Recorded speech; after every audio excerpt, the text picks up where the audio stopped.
Christ Triumphant, a devotional of Ellen G. White. April 11. The sin of unbelief leads away from God. Isaiah 63 verse 9. In all their affliction he was afflicted, and the angel of his presence saved them. In his love and in his pity he redeemed them, and he bare them and carried them all the days of old. But they rebelled and vexed his Holy Spirit.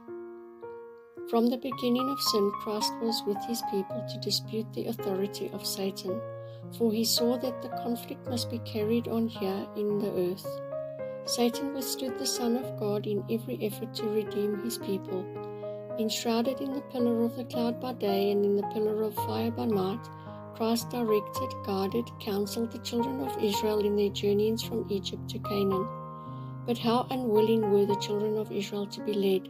How unwilling to be controlled by the voice of the angel of the Lord! How eager they were in vindicating their own course, in justifying themselves in their rebellious feelings, and in following their own ideas and plans. It was the mighty counselor who was enshrouded in the pillar of cloud and fire, and who was beholding the encampment of his people.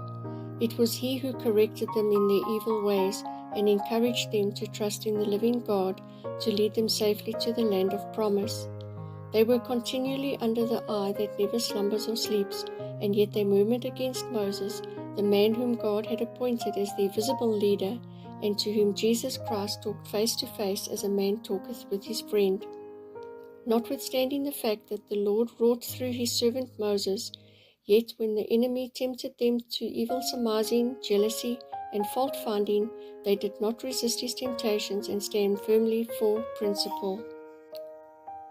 But their failure is explained by the inspired word, and a warning given to us upon whom the ends of the world are come, lest we also fall after the same example of unbelief. The children of Israel fell under the power of the enemy by cherishing an evil heart of unbelief in departing from the living God, and when once they were found on the enemy's side, he pressed his advantage and made them his allies to the utmost extent. The sin of unbelief, by which their confidence in the Son of God was destroyed, led Israel far astray.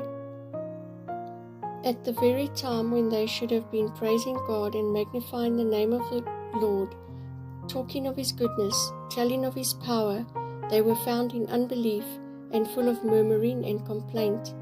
The deceiver was seeking through every means possible to sow discord among them, to create envy and hatred in their hearts against Moses, and to stir up rebellion against God.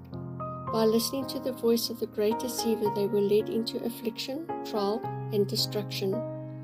Manuscript 65, 1895. The Signs of the Times, April 25, 1895.